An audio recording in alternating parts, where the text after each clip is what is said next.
Iyi si nyibereyemo iki? Ubuzima bwo kurundanya ibintu ni ubuzima bupfuye, ni igishyitsi cyumye. Ubuzima buyobowe n'Imana ni nk'igiti gitoshye. Imigani igice cya 11 umurongo wa 28. Hahirwa abantu bizera Uwiteka, kuko bazahanwa n'ibiti byatewe ku nkombe y'umugezi, bigashorera imizi mu mazi. Bene ibyo biti ntibizahangayikishwa n'icyokere cyangwa n'amezi menshi y'amapfa. Ibibabi byabyo bizahora bitoshye, bizahora byera imbuto zabyo ziryoshye. Yeremiya igice cya 17 umurongo wa 7 kugeza ku wa 8. Umunsi wa 4 waremewe kubaho iteka.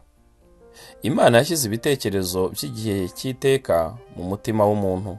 Umubwiriza igice cya 3 umurongo wa 11.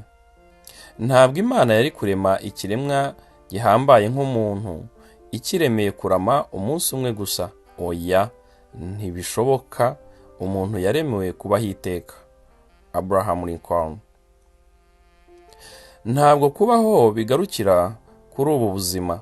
Ubuzima hano ku isi ni nk'imyitozo y'abakinnyi bitegura kwerekana igitaramo. Uzamara igihe kinini hakurya y'urupfu mu buzima bw'iteka kuruta igihe uzamara hano ku isi. Hano ku isi ni mu rwambariro, ni nko mu ishuri ry'ikiburamwaka, aho witoreza kuzabaho mu bugingo bw'iteka. Ni imyitozo ibanziriza umukino nyakuri, ni ukwishyushya mbere y'amasiganwa nyirizina. Ubuzima ni umwiteguro w'ubugingo bw'iteka.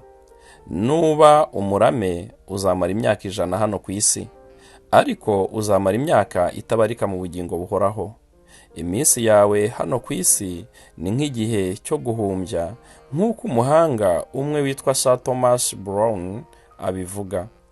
Kuko ubundi waremewe kubaho iteka.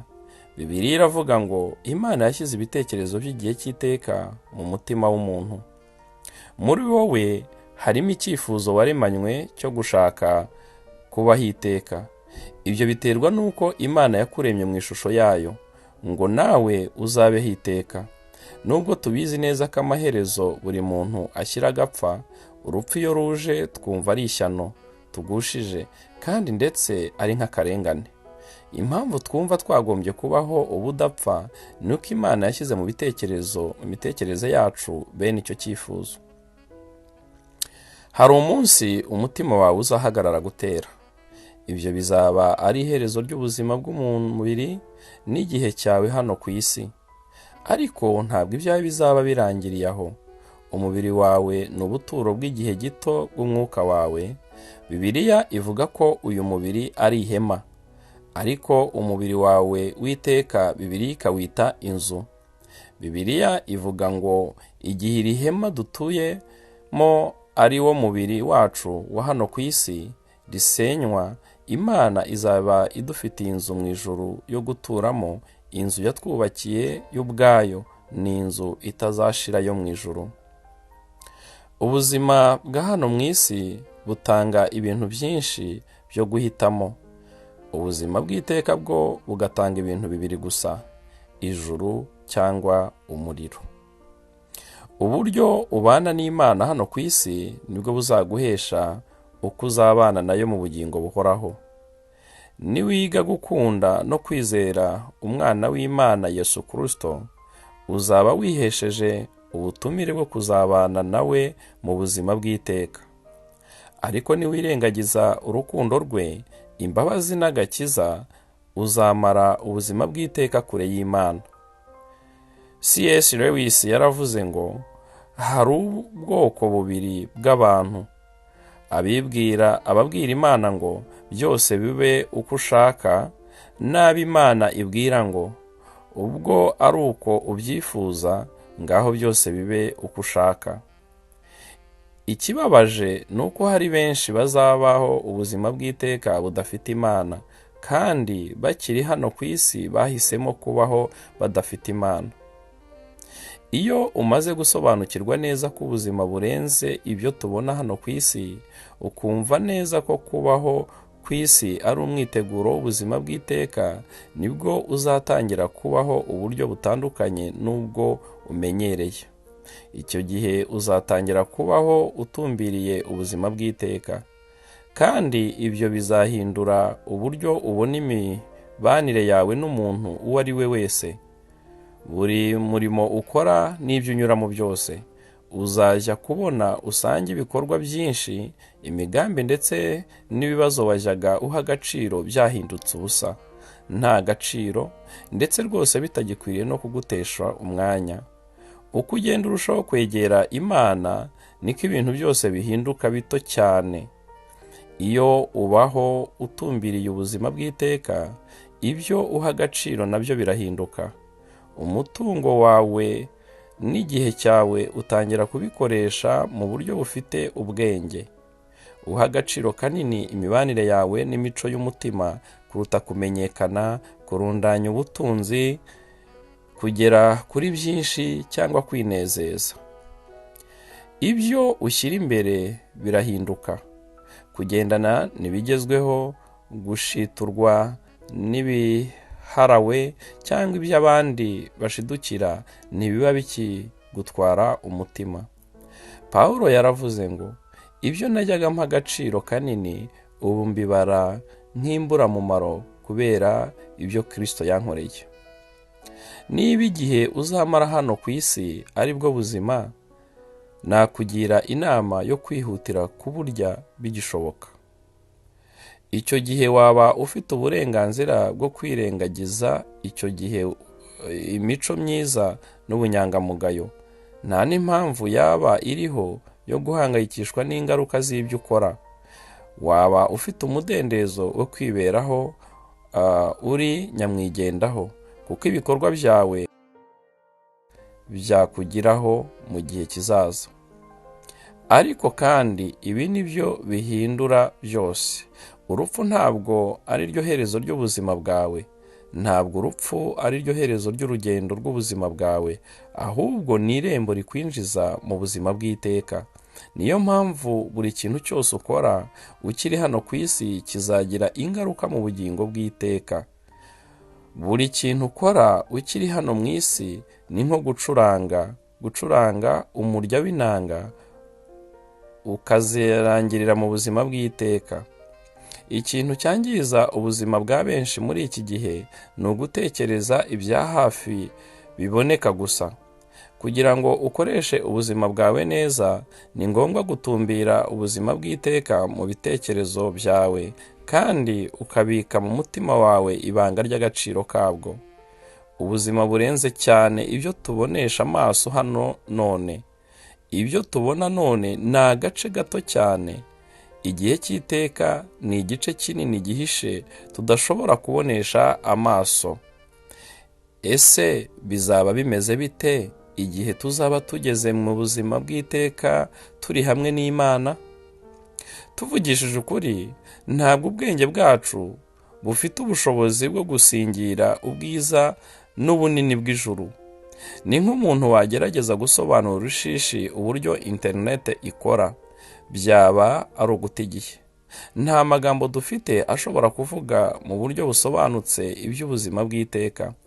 Bibiliya iravuga ngo, iby'amaso atigeze kubona, iby'amatwi atigeze kumva, iby'umutima w'umuntu utigeze utekereza, ni ibintu by'igitangaza Imana yabikiye abayikunda. Ariko Imana yagiye iduha kurunguruka tukabonaho agace uko bizamera mu buzima bw'iteka. Tuzi ko ubu Imana irimo kudutegurira aho tuzaba. Mu ijuru tuzabonaho n'abo twakundaga bapfuye bizeye. Tuzaba tutakibona imiruho n'imibabaro, tuzahemberwa ubudahemuka twagendeyemo ku isi, kandi tuzahabwa gukorera Imana tunezerewe. Ntabwo tuzaba turyamye ku bicu bidutembereza mu kirere ducuranga inanga imitwe yacu irabagirana. Ahubwo kizaba ari igihe cyo kubana n'Imana ubudatandukana, kandi nayo ikatwishimira ubuziraherezo. Umunsi umwe tuzumva Yesu atubwira ngo, nimuze mwebwe abo Data yahaye umugisha, muragwe ubwami bw'abatunganirijwe uhereye ku kuremwa kw'isi. C.S. Lewis yashushanije neza ubuzima bw'iteka ku rupapuro rwa nyuma rwa Chronicles of Narnia, amateka ya Narnia, inkuru z'abana ziri mu bitabo 7, aho agira ati, kuri twe aho niho inkuru zose zirangirira, ariko kuri bo niho inkuru nyakuri yari igitangira. Ubuzima bwabo muri iyi si bwari nk'igifuniko cyangwa urupapuro rwa mbere rw'igitabo. Ubu noneho bari batangiye umutwe wa mbere w'igitabo cy'iyo nkuru y'igitangaza, inkuru itari yarigeze isomwa n'umuntu n'umwe ku isi, inkuru izakomeza iteka ryose, kandi buri gice kikagenda kiruta ikibanziriza kuba cyiza. Imana ifite umugambi ku buzima bwawe hano ku isi, ariko byose ntibirangirira hano. Umugambi wayo urenze kure cyane imyaka 50 uzamara hano ku isi. Ibyo Imana yatubikiye biruta cyane umugisha w'igihe gito, ni umugisha urenze ubuzima bwa hano ku isi. Bibiliya iravuga ngo imigambi y'Uwiteka ikomera iteka ryose, ibyo yibwira mu mutima we bihoraho ibihe byose. Abantu benshi bibuka ko hariho ubugingo buhoraho iyo baherekeje abapfuye, ariko nubwo nabwo akenshi aba ari ibitekerezo bidafite ireme, aba ari n'imitekerereze y'amarangamutima bishingiye ku butamenya. Wenda wibwira ko byaba ari ikimenyetso cy'uburwayi bwo mu mutwe guhora utekereza urupfu, ariko mu by'ukuri ni ubupfu kubaho wirengagiza ko urupfu ruriho kandi ntawe rutageraho. Umuntu w'umupfu niwe wabaho atiteguye ibyo twese tuzi ko amaherezo bizatugeraho. Niyo mpamvu ari ngombwa gutekereza kurushaho ku buzima bw'iteka aho kubwirengagiza. Amezi 9 wamaze mu nda y'umubyeyi wawe ntabwo yari intego yihariye, yari integuza y'ubuzima bwawe bw'uyu munsi. Ni nako ubuzima ari integuza y'ubuzima buzaza. Niba ufite imibanire myiza n'Imana ku bwa Yesu Kristo, nta mpamvu yo kubaho utinya urupfu. Ni umuryango utwinjiza mu buzima bw'iteka. Urupfu ruzashyira iherezo ku mibereho yawe hano ku isi, ariko ntabwo ruzaba rushyize iherezo kuri wowe ubwawe. Aho kuba iherezo ry'ubuzima bwawe, urupfu ruzaba umunsi wo kuvuka kwawe uzajya wibuka mu buzima bw'iteka. Bibiliya ibivuga neza ngo iyi si yo ni ubuturo bwacu, ahubwo dutegereje umudugudu uhoraho tuzaturamo mu ijuru.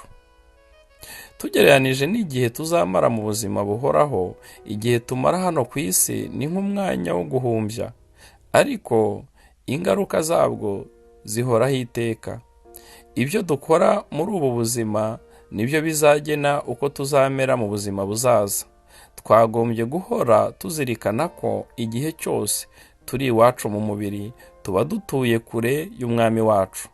Mu gihe cyashize hari imvugo yari hanze yabwiraga abantu ngo buri munsi ujye uwufata nk'umunsi wa mbere w'imibereho yawe iri imbere.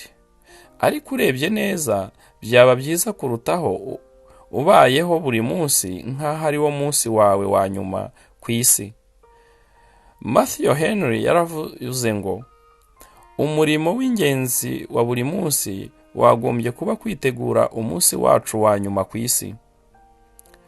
Umunsi wa 4, gutekereza ku ntego y'ubuzima bwanjye. Ingingo yo kuzirikana: ubuzima bwacu burenze ibyo tubonesha amaso. Umurongo wo gufata mu mutwe: iyi si ishirana no kwifuza kwayo, ariko nukora iby'Imana ishaka uzahoraho iteka ryose. Yohana wa mbere 2, umurongo wa 17.